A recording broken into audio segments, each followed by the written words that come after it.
మరి కొంతమందికి డబ్బు లేని వాళ్ళ దగ్గరికే డబ్బు వచ్చి చేరుతూ ఉంటది. ఎందుకు గురువుగారు? వాస్తవానికైతే తల్లి డబ్బు లేని వారి దగ్గరికి కాదు, డబ్బు ఉన్నవారు ఆ! ఎక్కువ ఎవరి దగ్గరైతే ఉంటుందో వాళ్ళ దగ్గరికే పోతూ ఉంటుంది అని. వాస్తవానికైతే వాళ్ళకు ఉండవలసిన స్థితిగతి, హ్మ్.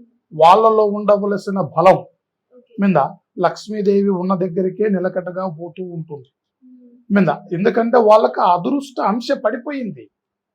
పడిపోయిన దగ్గర అక్కడ మనం దాన్ని ఎన్ని రకాలుగా ఆపాలన్నా ఆగదు. హ్మ్. అదే ధన వశీకరణ వాళ్ళకి వశపడిపోయింది. వశపడిపోయిన కాడికే ధన ప్రభావం నెడుతూ ఉంటుంది. ఒక్కొక్కరు చాలా వరకు పేదవారులాగా ఉంటారు, మన కళ్ళ ముందే గొప్ప వాళ్ళు అయిపోతూ ఉంటారు. ఒక 1 ఇయర్ 1 ఇయర్ 1.5 ఇయర్ 2 ఇయర్స్ లోనే వాళ్ళు గొప్ప స్థాయిలోకి వెళ్ళిపోతూ ఉంటారు. ఎందువల్ల? వాళ్ళలో ఉండవలసిన స్థితిగతులు మారి వాళ్ళ జాతక చక్రంలో ధన ప్రభావం కలిగిపోతుంది. అలాంటి వాళ్ళు ఎప్పటికైనా కానీ దిశ స్థానంలోకి వెళ్ళిపోతూ ఉంటారు. ఇందా వాళ్ళకి ఎలాంటి అటంకులు వచ్చినా కానీ ఆ దైవ గడి అనేది వాళ్ళని కాపాడుతూ ఉంటుంది. ఎందుకంటే వాళ్ళల్లో ఉండవలసిన ఆ ధనలక్ష్మి ప్రభావం అనేది నిండిపోయి ఉంటుంది. అర్థమైందా తల్లి? వాళ్ళకి అలాంటి స్థితిని బట్టి వాళ్ళు అన్ని రకాలుగా ముందుకెళ్తూ ఉంటారు.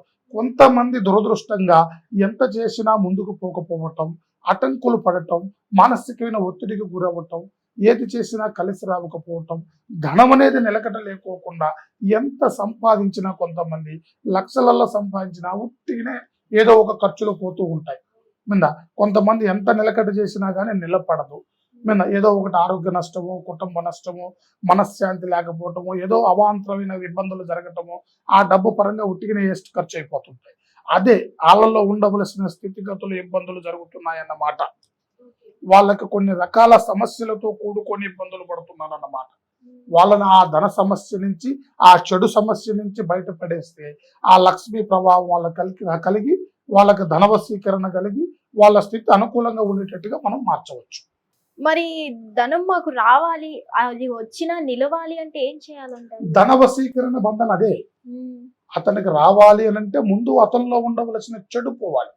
ఓకే. ముందు ఉండవలసిన చెడు పోతేనే మనిషి నిలబడగలుగుతాడు. మీద మనకు ఒకటి చిన్న రిజంపుల్ గా పెట్టుకోవాల్సిన విషయం అంటే, మన కర్మ మన నెత్తిన పెట్టుకొని కాశీకి పోయినా కర్మ తీరదంట. ముందు చెడును తీసేసుకొని మంచికి పోరాటం చేయాలి. మీద ముందు దరిద్ర దేవతను ఇంట్లో పెట్టుకొని లక్ష్మీ దేవత రమ్మంటే వస్తుందా? రాదు కదా. దరిద్రాన్ని బయటికి పంపించి లక్ష్మిని ఆవహింపజేయాలి. అది దరిద్రం పోయిన వెంటనే లక్ష్మి ఆవహింప జరుగుతుంది. ఆ మనిషికి ఉండవలసిన ఆ దరిద్ర గడియలు అనేది తొలగిపోతాయి. ఆ మనిషి ఎదుగుదల మంచిగా నాంది అవుతుంది. అతని అభివృద్ధి జరిగే అవకాశాలు ఖచ్చితంగా